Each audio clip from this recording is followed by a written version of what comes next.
Types of government. इस topic को समझने से पहले एक क्वेश्चन अराइज होता है। वो क्वेश्चन ये है कि गवर्नमेंट को डिसीजंस को बनाने की और उन लॉस को पूरे देश में लागू करने की पावर कौन देता है। तो इस क्वेश्चन का आंसर किसी देश में प्रेजेंट टाइप ऑफ गवर्नमेंट पर डिपेंड करता है।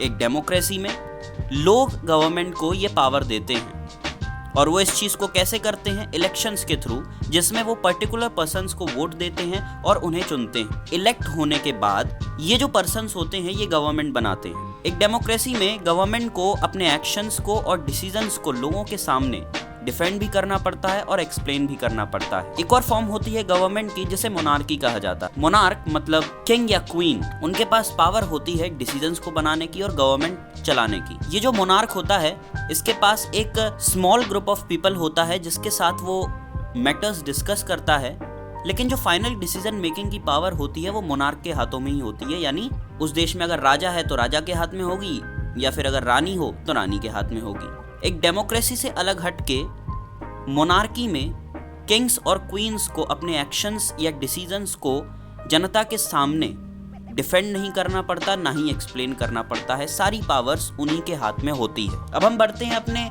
दूसरे टॉपिक पर, जो कि है डेमोक्रेटिक गवर्नमेंट्स।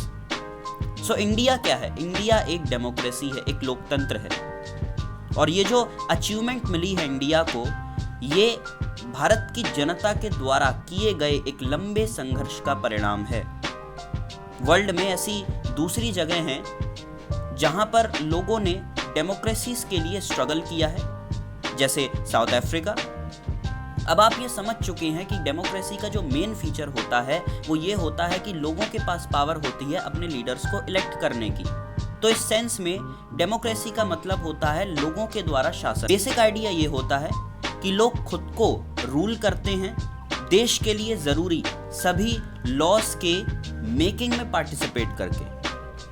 हमारे समय में डेमोक्रेटिक गवर्नमेंट्स को रिप्रेजेंटेटिव डेमोक्रेसीज कहा जाता है। रिप्रेजेंटेटिव डेमोक्रेसीज में लोग डायरेक्टली पार्टिसिपेट नहीं करते, बल्कि वो अपने रिप्रेजेंटेटिव्स या फिर प्रतिनिधियों को चुनते हैं एक इलेक्शन प्रोसेस के थ्रू। ये जो रिप्रेजेंटेटिव्स होते हैं ये मिलते हैं और डिसीजंस बनाते हैं सभी लोगों के लिए। आज के समय में एक गवर्नमेंट खुद को डेमोक्रेटिक नहीं कह सकती जब तक वो सभी को यूनिवर्सल एडल्ट फ्रेंचाइजी नाम का राइट ना दे।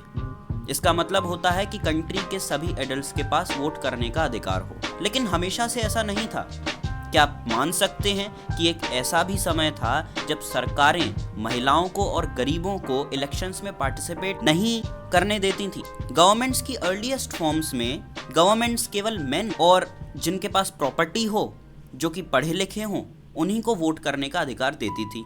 इसका मतलब था कि विमेन, पुअर, प्रॉपर्टी लेस और अनएजुकेटेड लोगों को वोट करने का अधिकार नहीं था। और देश चलाया जाता था कुछ रूल्स और रेगुलेशंस के थ्रू, जिन्हें केवल कुछ पुरुष लोग ही बनाया करते थे। इंडिया में इंडिपेंडेंस के पहले केवल एक स्मॉल माइनॉरिटी को ही वोट करने का अधिकार था और वो एक साथ आकर बाकी लोगों के भविष्य को खुद के हिसाब से बनाया करते थे। कई सारे लोग, जिनमें गांधी जी भी शामिल थे, वो इस प्रथा की अनफेयरनेस को देखते हुए काफ़ी ज़्यादा शॉक हुए और उन्होंने मांग की कि सभी एडल्ट्स के पास वोट करने का अधिकार होना चाहिए। इसी को हम आज कहते हैं यूनिवर्सल एडल्ट फ्रेंचाइजी। 1931 में यंग इंडिया जर्नल में गांधी जी ने लिखा कि मैं इस आइडिया को बिल्कुल भी झेल नहीं सकता कि एक आदमी जिसके पास पैसा हो उसे वोट करने का अधिकार हो, लेकिन एक आदमी जिसके पास चरित्र हो, पैसा और लिटरेसी ना हो, और उसे वोट करने का अधिकार ना हो। ये तो अन्याय है और इस आइडिया को मैं बिल्कुल भी झेल नहीं सकता। और ऐसा क्यों हो कि एक मैन जो ऑनेस्टली दिन भर वर्क करता है, अपने खून पसीने को बहाकर, उसके पास वोट करने का अधिकार ना हो? क्यों? क्योंकि वो गरीब है। तो इस आइडिया को मैं बिल्कुल भी नहीं झेल सकता।